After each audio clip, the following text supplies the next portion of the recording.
Hi everyone, today we are going to try applying classical machine learning to 3D LiDARs.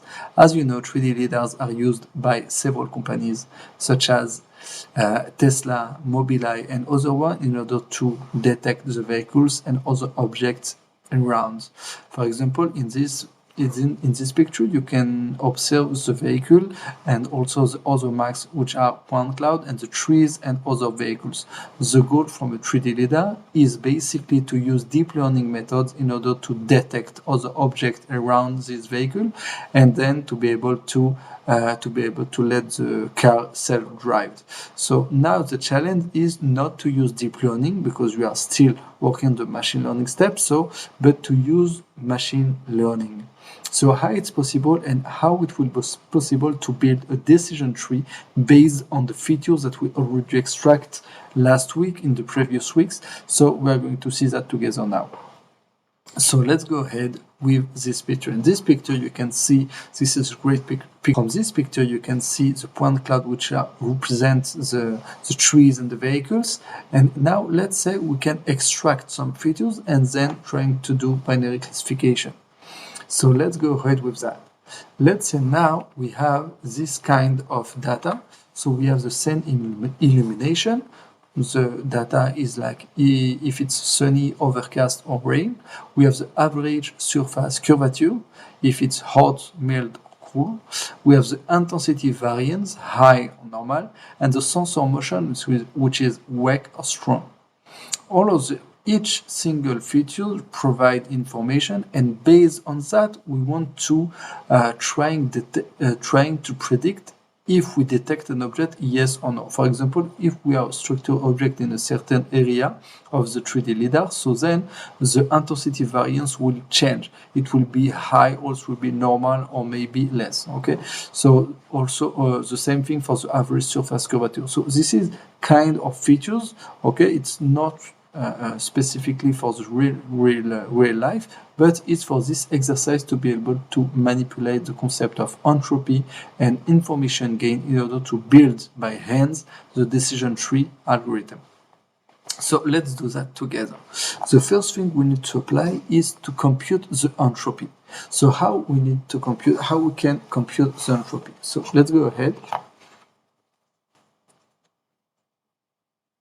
So computing the entropy is like that.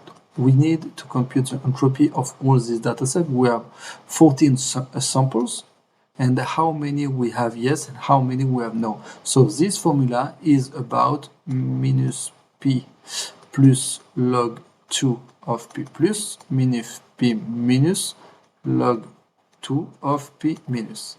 And this is in fact minus p plus, which is all the yes. So we have 1, 2, 3, 4, 5, 6, 7, 8, 9. So we have 9 by 14, log 2, 9 by 14, minus 5 by 14, log 2, 5 by 14, 0 dot.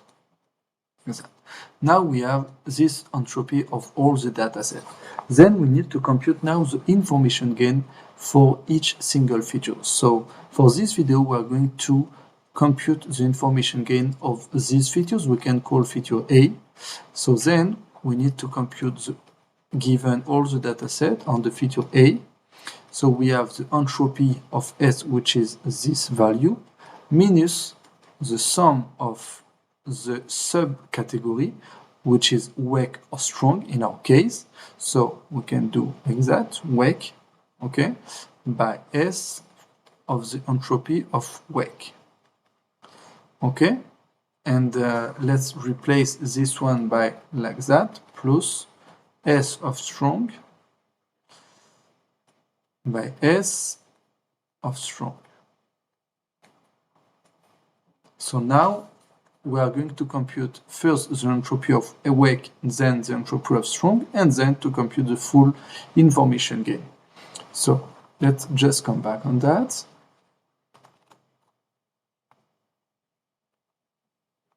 Okay, now we just need to entropy of S is given, it's this value. Then we want again, so now the entropy of S of wake. So how to compute that? We need to consider only the wake things. So we have this one, we have this one, this one, this one, this one, this one, and this one. So now the probability, so the entropy of S of wake is given by minus probability plus log probability plus minus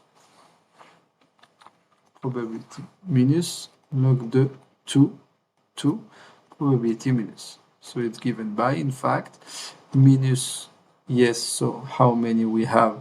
1, 2, 3, 4, 5, 6. So we have 6 by 8, I think. 1, 2, 3, 4, 5, 6, 7, 8 by 8. Logarithm 2 of 6 by 8 minus 2 by 8 logarithm 2 of 2 by 8. What is the result of that? It's in fact 0.811. Then the entropy of S of strong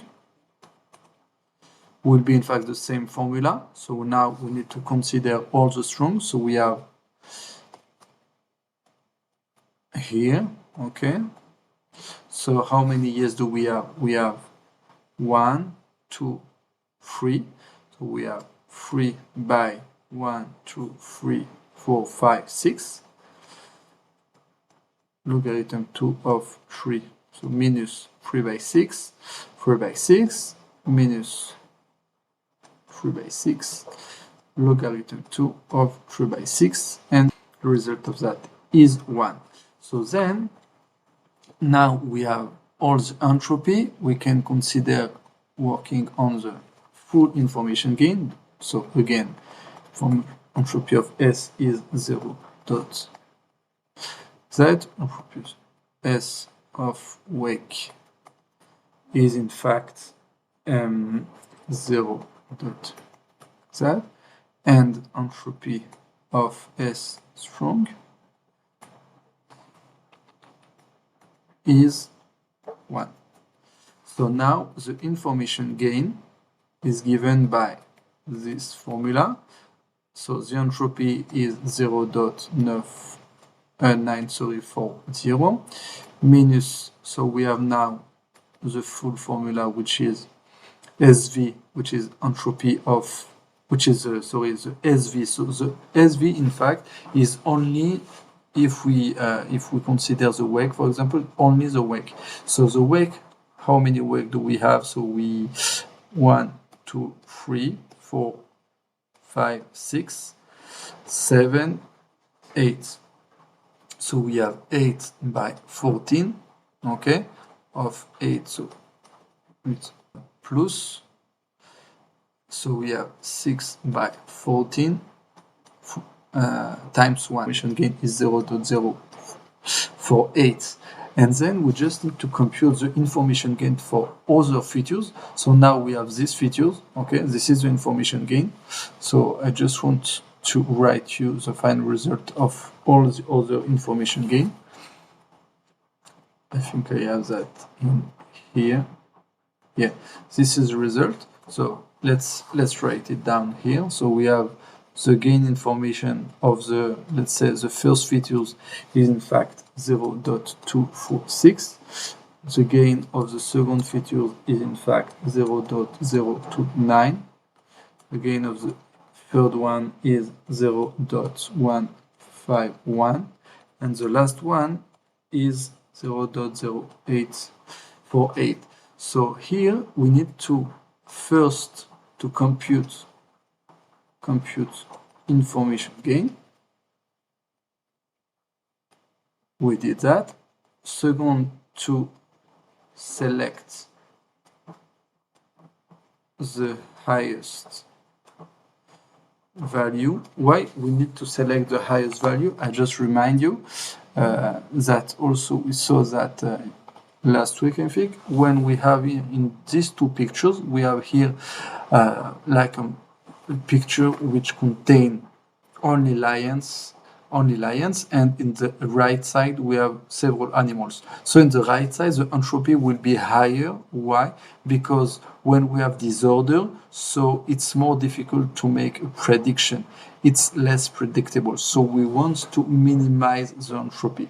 How we can minimize the entropy? By maximizing the information gain. So when I say here I need to select the highest value of all the features to be the first node of our decision tree, is because it will be more predictable. So then the highest value in our case would be the first feature. So in our case it would be the same illumination, which will be the most important feature in this case to say if the object was detected, yes or not. For sure, this is not real data. It's only for the example, so it doesn't make sense at the end, but it's okay. It's only for the example.